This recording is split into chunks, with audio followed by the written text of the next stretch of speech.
Hola a todos. Bueno, gracias por estar conmigo en esta entrega de Efecto Marín. En esta ocasión quiero hablarles de un tema que es muy interesante y que tiene muchísimas dudas y que las personas necesitan ser orientadas por especialistas, gente entregada a la ciencia, ¿no? Que tiene muy buena información acerca de cómo funcionan los diferentes procesos de salud. En esta ocasión vamos a hablar del cáncer y los alimentos. Ustedes saben, hay muchos mitos, tabúes, gente orientando, gente desorientando. Y por eso quiero hablar de este tema en este día con un especialista en el área, una persona de ciencia ligada a la educación médica, forma médicos, ha estado en escuelas, por ejemplo, de cirugía, siendo profesor de cirugía en estos casos. Es un oncólogo cirujano con una maestría en nutrición. Estoy hablando del doctor Francisco García. El doctor Francisco García es uno de los pioneros en Latinoamérica de hablar acerca de sarcopenia, caquexia, cáncer de cuello, alimentos que pudieran tener que ver con estas condiciones. Incluso vamos a aclarar dudas con este especialista dentro de los conocimientos que manejo y los que maneja él sobre los edulcorantes y el cáncer, la carne y el cáncer, que hay mucha información acerca de esto, la obesidad y el cáncer, qué tanto que una persona se cuide, que haga ejercicio, lleve dieta, pudiera esto, para que se hagan idea, poder tener que ver con que usted puede evitar un cáncer simplemente por su estilo de vida. ¿Qué tan cierto es esto? Y obviamente trabajar de la mano de un especialista en cada entrega que hagamos en el Efecto Marín es justamente lo que estamos buscando. No vamos a criticar o hablar específicamente de algo, sino de que ustedes deduzcan, dependiendo la información que demos, qué es conveniente y qué no. No porque lo diga quien les habla, ni que lo diga el doctor Francisco García, sino basado en la ciencia, que es lo que estamos tratando, que le llegue al público de una manera llana y libre de cualquier interés que influencie nuestra información hacia el público en general. Esto es algo netamente altruista y la idea es orientar a la población con respecto a lo que más convenga a su salud. El doctor Francisco García es médico egresado de la Universidad Autónoma de Santo Domingo. Es un especialista de larga data, como les decía, es cirujano, hizo cirugía primero y luego hizo cirugía oncológica. Ha sido profesor la mayor parte de su vida, ha formado médicos, ha formado cirujanos y es una de las personas hoy por hoy, speaker nacional e internacional, que más orienta en el ámbito médico, medicina interna, cirugía, nutrición. Es un trabajo espectacular sobre el impacto que tiene la inactividad física, el cáncer, en la pérdida de masa muscular. Él nos va a orientar en este sentido y vamos a dar paso con las primeras preguntas al especialista. Vamos a darle la bienvenida al doctor Francisco García.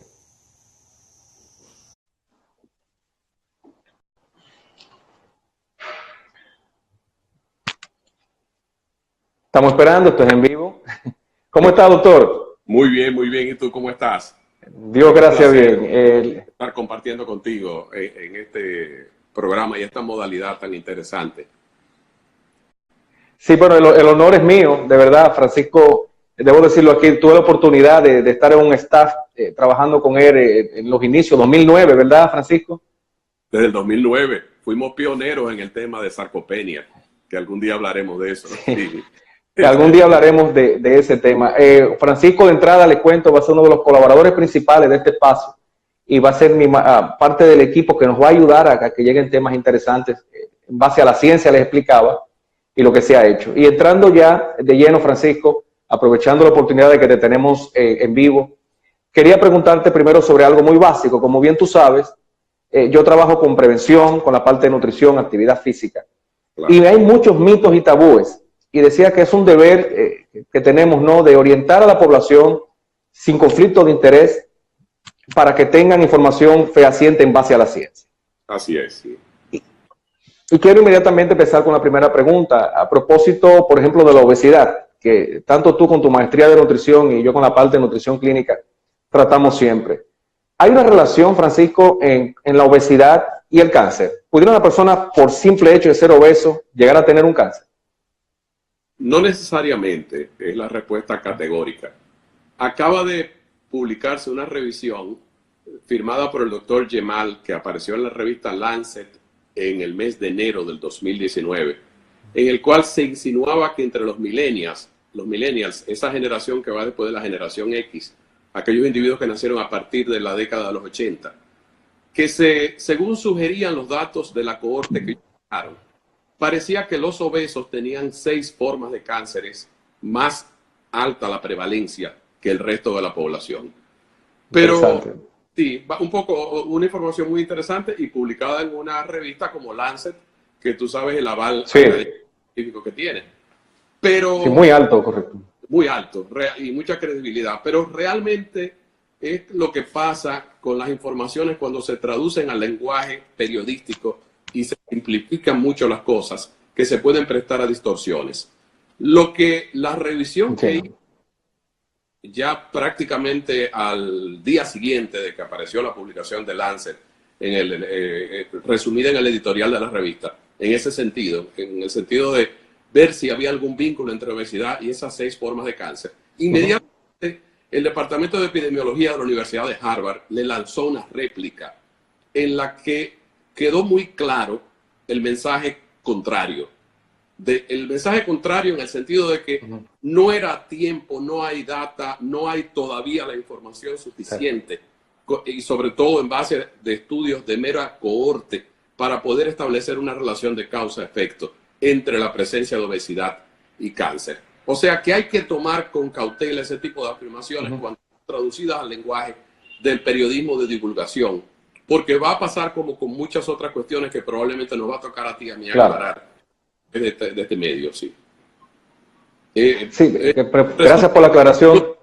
No hay datos suficientes como para poder estar hablando de manera definitiva de que la obesidad es un factor causal de cáncer. No, ni de ninguno de los 6 cánceres que ellos invocaron que eran muy comunes y cuya prevalencia estaba más alta entre los millennials. Sería mi respuesta definitiva. Excelente.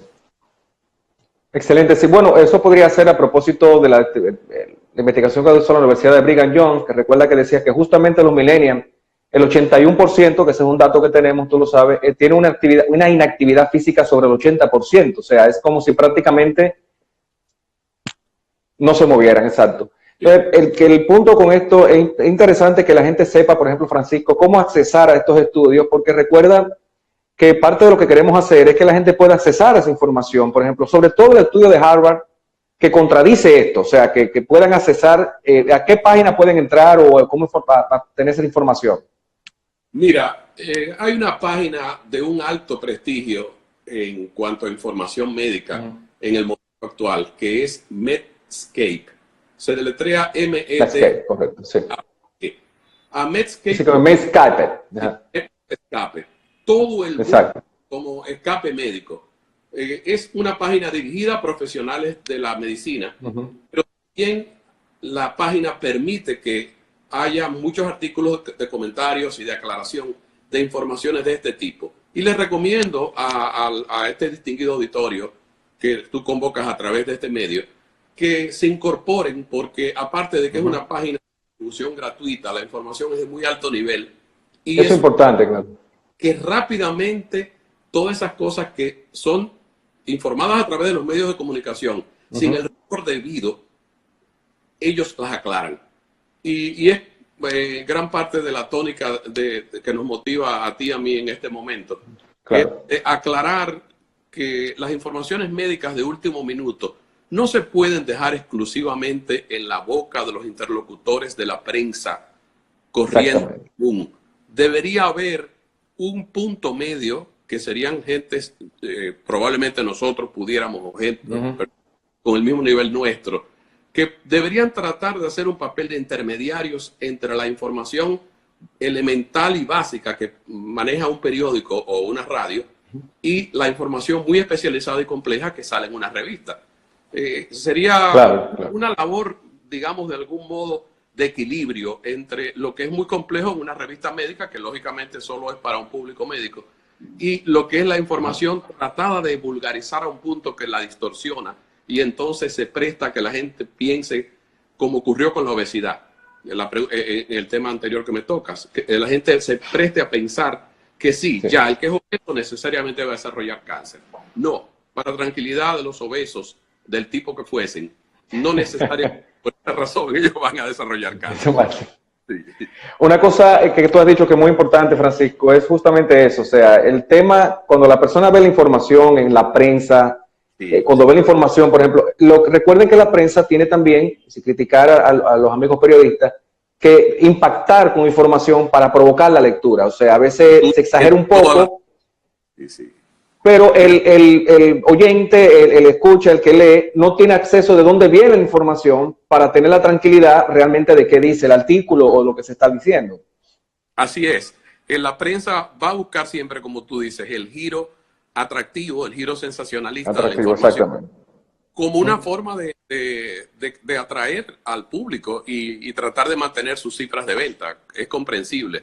Por eso debe haber esta fase intermedia que serían interlocutores de especialidades como tú, como yo, o otros colegas en otras áreas de su competencia, que también se Claro. encargasen periódicamente de alguna manera de corregir y poner realmente Exactamente. la realidad de los hechos. ¿Qué es lo que exactamente quisieron decir esas publicaciones?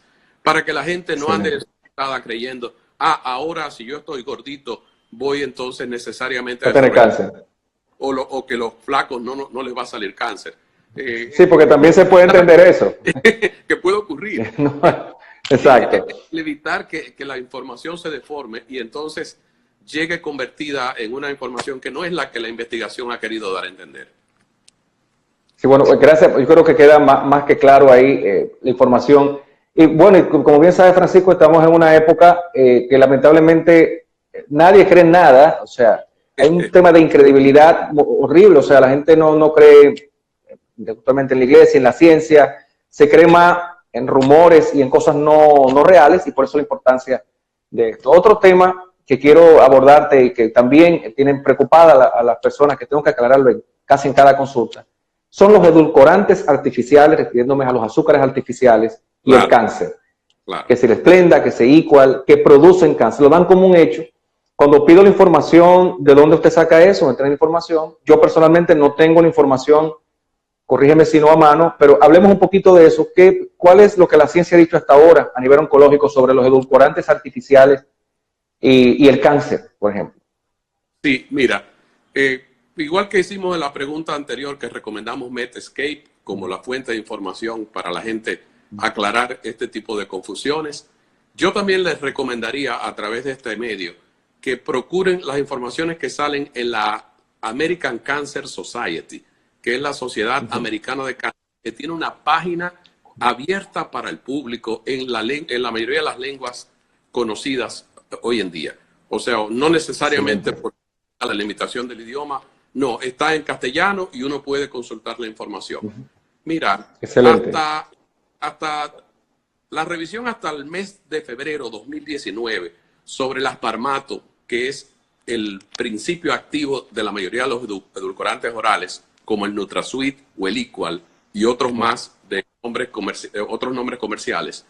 Eh, la información que maneja la Sociedad Americana de Cáncer hasta este momento, dicho en su informe de febrero 2019, es que no se ha podido comprobar una relación de causa-efecto entre el consumo de estos edulcorantes artificiales y ninguna de las formas de cánceres conocidas. Entonces, tú te preguntarás, como tú acabas de afirmar ahora mismo, ¿qué es lo que pasa que en una época de tanto descreimiento, de tanta duda, la gente prefiere hacerle caso a informadores que no tienen crédito?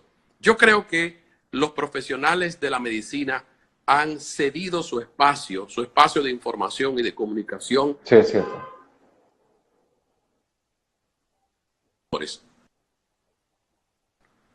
O yo no diría ni recuperar porque nunca lo tuvo la profesión médica. En No, Estados Unidos se hicieron ensayos, hubo un canal de salud que salía en el cable a principio cuando comenzaron las compañías de cable acá, pero eso se desestimó de nuevo.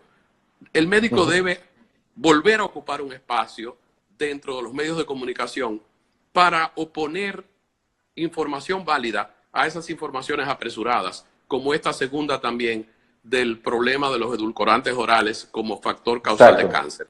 Definitivamente podemos resumir que no hay, de acuerdo a la Sociedad Americana de Cáncer, ningún estudio que demuestre categóricamente que se va a producir cáncer porque se consuman estos edulcorantes orales.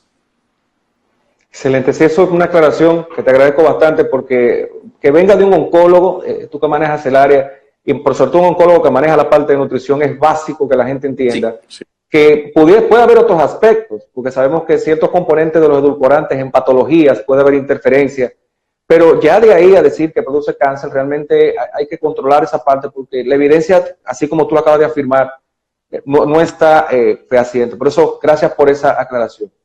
Claro. Otro tema que me gustaría que pudiéramos tocar es el tema, sí. Sí, sobre todo el crear el hábito de procurar la evidencia en las fuentes de alta credibilidad. Exactamente. Que mencioné hace un momento, o las páginas de la American Cancer Society, en el caso concreto de las preguntas y los interrogantes sobre cáncer que pueda tener la población general. Eso es un hábito que la gente debe mantener y que nosotros de algún modo, a través de medios como este, deberíamos, los médicos, tratar de que la gente se acerque a ellos para que finalmente pueda tener la información que tenga un valor para su salud. Porque una información inválida o no veraz es una información que va a producir enfermedad y que no va a producir... Sí, es correcto. Sí. Ningún beneficio, exacto. Otro tema que quería tocarte a propósito de información que fue viral en el 2015, todavía hoy nos llegan las preguntas en la consulta acerca de las carnes y el cáncer. Fue un revuelo grandísimo. De hecho, tú y yo sabemos, la población sabe que hay países que viven de la venta de carne. Eso creó un impacto en las ventas a nivel internacional. Se empezó a certificar carnes incluso de origen biológico, certificadas. Siempre estuvo ahí, pero se insistió en la diferencia entre la crianza de un ganado y otro. Porque de ahí a decir, y bueno que lo aclares, que llegaron incluso a poner las carnes rojas en el esquema, por ejemplo, que se toma en cuenta para sustancias que producen cáncer en un nivel, se habló incluso al lado del cigarrillo. ¿Podrías hablarnos de eso? Porque hay mucha gente que hoy no come carne, sabiendo que definitivamente, independientemente, la carne debe ser limitada por temas de colesterol, no por... Pero que aclare esa parte, sí, porque realmente creo que fue el Instituto Francés del Cáncer que dio la información, pero aclaremos ese punto, a ver qué tan cierto es que la carne puede llegar a producir cáncer, la carne roja. Sí, la información creó, como tú dices, en el 2015 una gran alarma a nivel mundial y disparó inmediatamente todas las opiniones de los expertos en el área, que automáticamente comenzaron a buscar la evidencia que podía haber en las publicaciones médicas respetadas. ¿Qué se encontró cuando se hizo este tipo de investigaciones para ver si realmente habían estudios que demostraran que había una relación causal entre consumo de carne roja y la presencia de ciertos tipos de cánceres, como son los de tubo digestivo, colon, estómago, de órganos afines como páncreas, y poblaciones que al mismo tiempo consumían carne roja? Se descubrió, Richard, que había un ligero aumento, pero no era un aumento significativo como para poder decir que la carne roja era factor causal. Eso es con lo que hay que tener cuidado, porque muchas veces la gente lee la información y no es capaz de poder tener un sentido crítico para poder interpretar hasta qué punto un estudio puede permitirse llegar a una conclusión o a una inferencia que tenga valor para la población. ¿A qué me refiero? Me refiero a que cuando se hizo los estudios desde los cuales surgió la información, fueron estudios de cohorte, que son los estudios en los que se estudian largas poblaciones, y luego de estudiar esas largas poblaciones durante 5, 10, 15 años, se mira qué enfermedades están presentes y qué hábitos de alimentación esas personas tienen.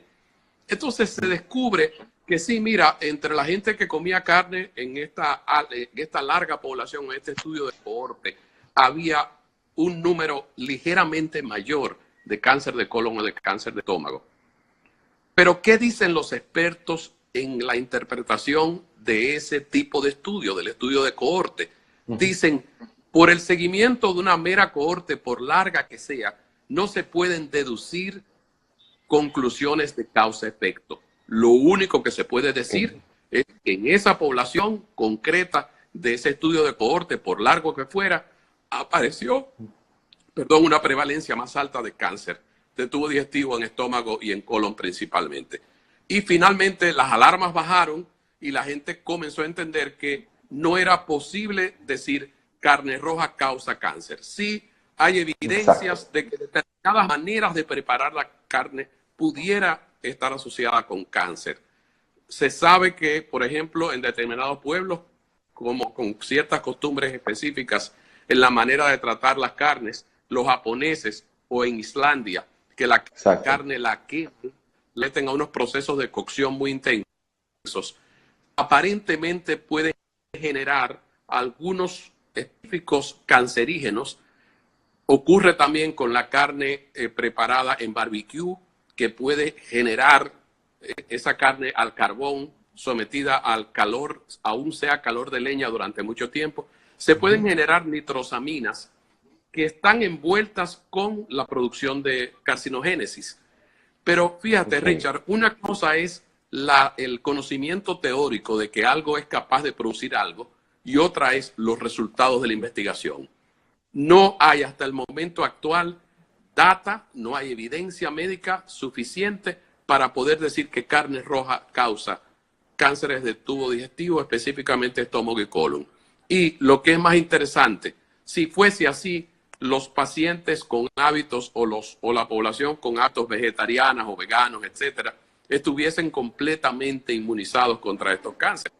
Y exactamente. Si es cierto que no tienen una prevalencia significativa, más alta o no, aún estos individuos tienen prevalencia que no ha de ser de interés con estos cánceres. Porque el cáncer no es una enfermedad unifactorial, es una enfermedad multifactorial en la que intervienen multifactorial, correcto, aspectos que si tú no tienes los otros aspectos, los otros factores presentes, por más que te creas que porque comes carne roja o por más que digas no como la carne roja, si tienes la genética de cáncer de colon lo vas a desarrollar necesariamente. Excelente. Quiere decir sí, que importantísima información no hay en este momento. Sigue siendo también una categoría de información mito, de información ficticia, de plantear que hay un estudio que definitivamente ha confirmado que la carne roja es factor causal. No lo hay, ese estudio no existe. No sigan lo hay. Sigan comiendo su carne, como decía la gente de Andrés Carne de Res en Colombia. Sí. Se puede comer. El tema con esto, y lo interesante que se aclarara, tú lo has dicho, Francisco, el problema es que no hubo una avanzada luego aclarando esto, sino que el daño se hizo. Ya, o sea, no hubo después una nota de prensa, una revista que diera para atrás a esta información porque se dio como un hecho a nivel mundial.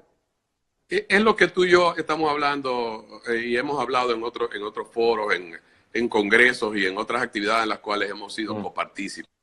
De que mientras no aparezca el interlocutor médico con cierto fundamento académico y bien consciente de lo que es la información correcta, si seguimos dejando la información médica en manos de la prensa con periodistas muy bien intencionados y muchos muy bien preparados, pero con no el debido conocimiento técnico de todo lo que implica una información de una acción científica, ni tampoco con el conocimiento para interpretar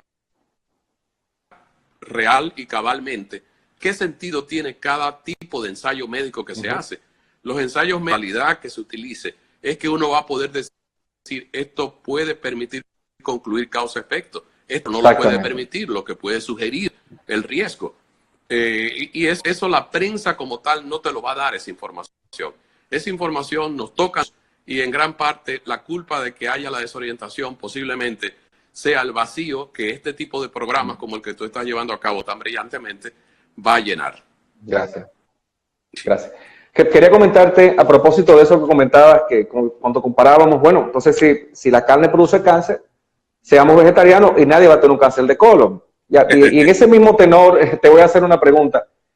Tengo gente que hace maratones, que hace ejercicio, comen muy sano, se han atrevido a decir dietas para evitar cáncer. Y he tenido casos, te lo puedo explicar a ti, de pacientes maratonistas vegetarianos y tienen un cáncer. Claro. O sea, le podríamos decir a la gente que pudieran no tener un cáncer, por ejemplo, porque haga ejercicio. Sabes que esa es mi área, ¿no? Pero estoy claro en lo que va a ser tu respuesta. que hagan ejercicio y coman sano, ¿les va a evitar tener un cáncer? No, no les va a evitar. Si usted tiene en el caso concreto, por ejemplo, de los cánceres de tubo digestivo, el cáncer de colon, hay personas que tienen mutaciones genéticas que predisponen a la aparición la parte genética, exactamente. Y tú vas a tener, si estás en esa condición, si vienes de familias en las cuales también hay una prevalencia alta de cáncer de colon, puedes tener los mejores hábitos de alimentación y los mejores hábitos de actividad física. Y si no tomas otras medidas que sí en oncología está claro que pueden prevenir la aparición de ese cáncer de colon, como sería el hacerse los estudios de colonoscopía a partir de la edad correcta, la cuarta década de la vida en las personas de alto riesgo y la quinta década en las personas de riesgo general, de que no tienen factores genéticos. Si haces eso, vas a tener la oportunidad de detectar ese cáncer en la etapa en que es todavía una simple lesión llamada pólipo. Y en la etapa en que es un pólipo, eso se puede resecar se puede extirpar a través del colonoscopio, ni siquiera va a tener que hacerse una operación. Y va a hacer el diagnóstico muchas veces 5 o 10 años antes de que se hubiese convertido en un cáncer. Eso, ¿qué edades, disculpa, Francisco, quería preguntarte? Sí. Quería preguntarte, ¿de edades específicas donde a nivel oncológico una mujer, un hombre, debe hacer esos chequeos, por ejemplo, de los CA, de ver si ya tiene una condición? ¿Y qué diferencia habría entre una persona que tiene antecedentes de cáncer versus una que no, que se cuida? Sí, existen edades a partir de las cuales deben comenzarse lo que se llaman los estudios de screening, en inglés, que es la palabra en español, es detección. Los estudios de detección van a variar de acuerdo al tipo de cáncer específico. Estudios de detección o de screening para cáncer de senos en la mujer deben empezar a partir de los 40 años de edad. Se ha hablado de que las mujeres que están obesas, que las mujeres que no hacen, que son sedentarias, pueden tener mayor cantidad de cáncer de mama. Si usted sabe que usted corresponde a un grupo como ese, no pierda de vista que a partir de los 40 años usted debe hacerse sus primeros estudios de detección para cáncer de mama. Mamografía y sonomamografía. Antes de los 40 no va la mamografía. En el caso del colon, si usted viene de una familia en la que hay más de 2 familiares con cáncer de colon, no espere hasta los 50 años de edad para hacerse su primera colonoscopía. Hágasela a los 40 y usted va a poder detectar en la etapa en la que todavía ni siquiera se ha formado el cáncer en el pólipo. Se lo van a poder extirpar. No van a necesitar ni siquiera abrirle el abdomen para hacerlo, sino que lo van a poder hacer a través incluso del colonoscopio mismo. Y así sucesivamente. O sea, el estudio de Papa Nicolau, bueno, una vez la mujer está sexualmente activa, debe empezar a hacérselo. ¿Y qué va a ocurrir? Que siga la dieta que quiera seguir o haga el estilo de vida en cuanto a actividad física que quiera hacerse. Si esa mujer se contaminó con uno de los virus de la cepa, papiloma de virus humano, que son productoras de cáncer, usted puede tener el hábito de dieta o el hábito de actividad física que usted quiera. Si usted no se atendió a eso a tiempo, va a desarrollar un cáncer del cuello uterino. Pero un cáncer que se puede diagnosticar hasta 12 años antes de que se convirtiese en actividad. Y sin embargo, República Dominicana tiene una de las prevalencias más altas del mundo en cáncer de cuello uterino, porque no hay el screening, no hay la prevención. Quiere decir que la realidad es no sobredimensionar una esfera más que las otras. Cuando hay los boom de la alimentación sana, de la actividad física, que ciertamente son muy importantes y que van a producir un cambio enorme en las esperanzas de vida en la humanidad, no podemos, al mismo tiempo que entendemos eso, olvidarnos de que hay otros recursos que deben tomarse en cuenta, como son los de detección a la edad correcta y como son los hábitos de vida sanos realmente.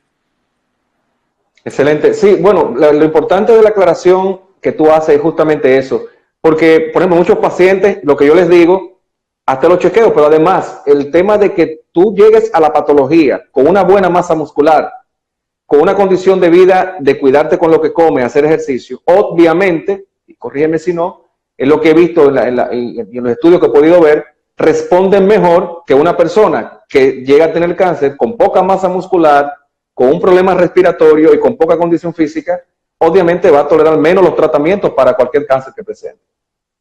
Totalmente de acuerdo con tu planteamiento. La presencia del cáncer en el cuerpo va a producir lo que produce cualquier otra enfermedad crónica no transmisible, que es el síndrome inflamatorio crónico. Y el síndrome inflamatorio crónico, por la presencia de una enfermedad oncológica, sabemos tú y yo, por nuestra experiencia en nutriología clínica, que va a alterar los metabolismos de los macronutrientes principales. El metabolismo de los hidratos de carbono se va a alterar completamente. El de las proteínas se va a distorsionar, y el de los lípidos igual. Y eso va a hacer que la persona entre en pérdida de masa muscular, en pérdida de peso, y en que la gente le llama de caquexia y todo. Si usted, sin embargo, cuando esa enfermedad lo sorprende, como tú acabas de decir, está con una competencia muscular, una competencia de salud, un activo de salud adecuado, para utilizar una metáfora de la contabilidad, un activo de salud física adecuado, usted va a tener una respuesta muy superior a esa enfermedad y a los tratamientos agresivos que se le vayan a hacer, que aquel que llega sin masa muscular o sin una capacidad física adecuada. Estoy totalmente de acuerdo contigo. Excelente.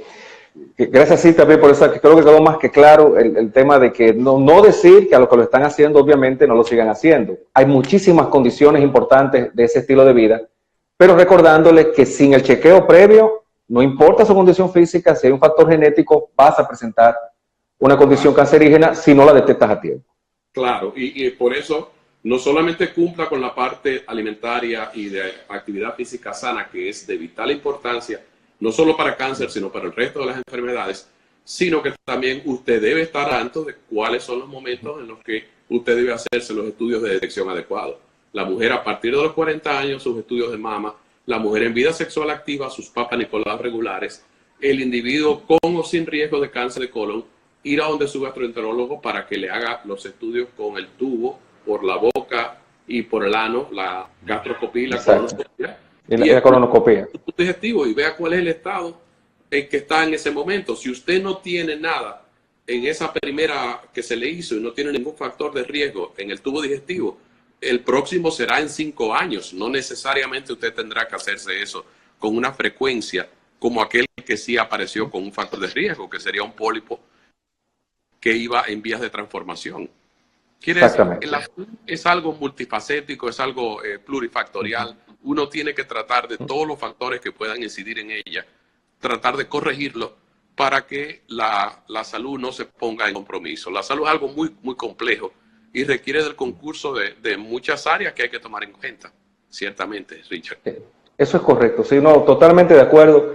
Yo tengo no es mía, una teoría que hay 3 cosas, Francisco, que no se delegan, que es la felicidad, la salud y la educación. Eso no lo puedes delegar en nadie, eso es muy personal.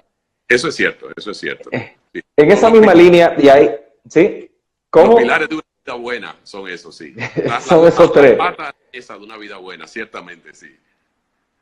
Bueno, ya ahí para concluir, porque se nos ha ido el tiempo, ha sido muy interesante, y esto sería algo para incluso tomar otros temas, partiendo de lo que el público quiera que sigamos hablando, del tema del cáncer y otros temas que vamos a tratar adelante.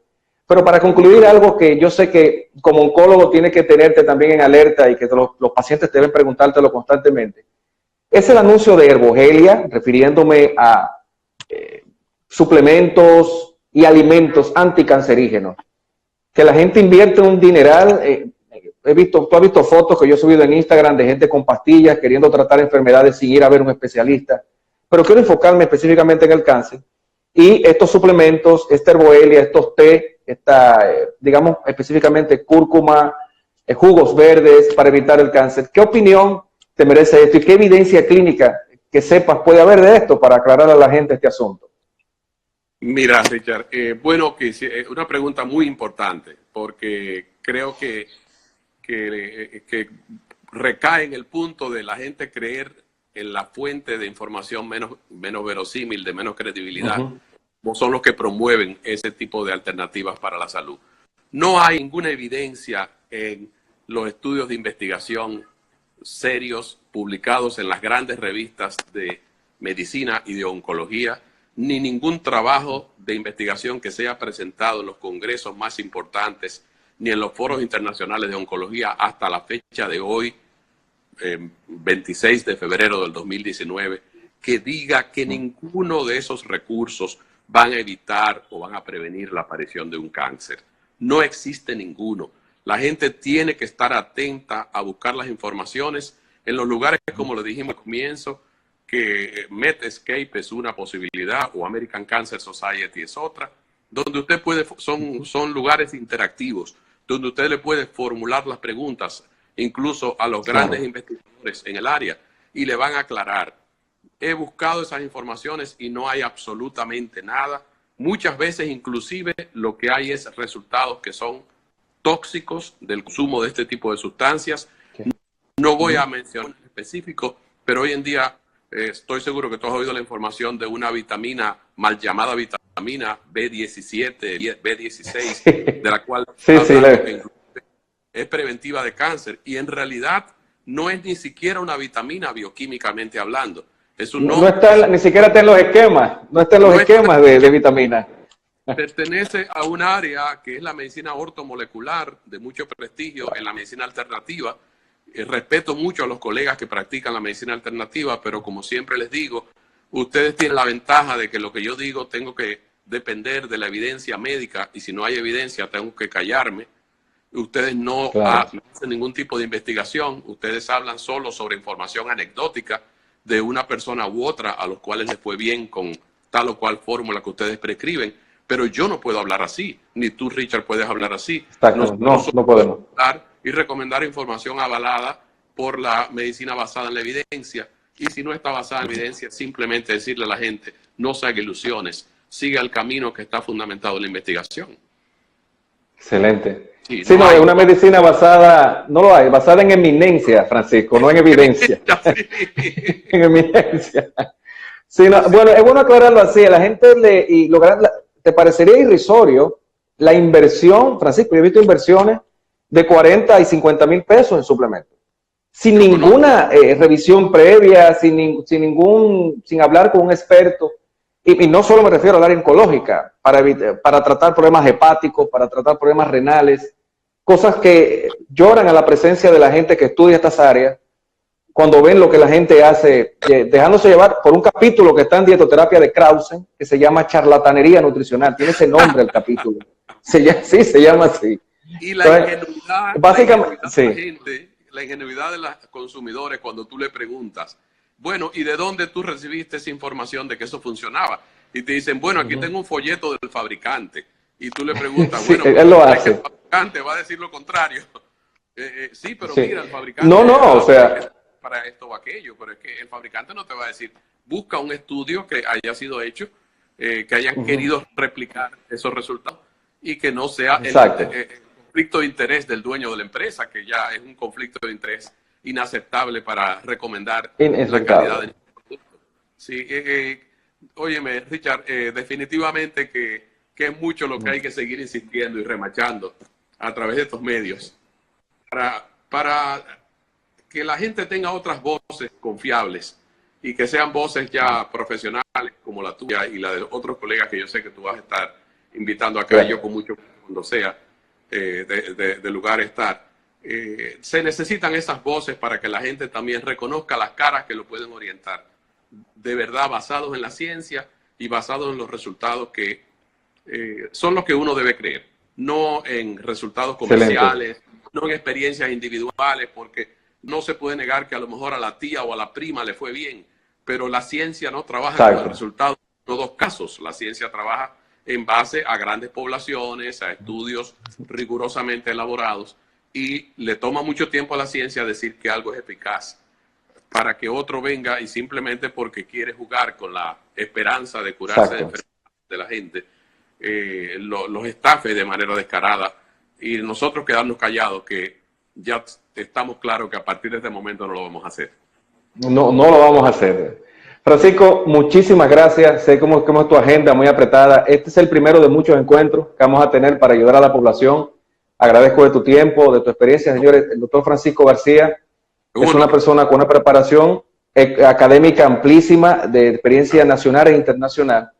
Y lo que se ha dicho aquí, pueden corroborarlo en la página que el colega ha dado, para que vean que no es nada personal ni que temos, sino que es información fehaciente. Así que gracias, Francisco, por estar con nosotros. Te contacto en un rato cuando termine la entrevista. Gracias. Un honor para mí. Buenas noches. Y a tu público también tan amable y tan paciente, sigan escuchando Efecto Marín, que van a encontrar la información confiable sobre la medicina. Un honor, hermano. Buenas noches. Gracias, colega, de corazón. Un abrazo.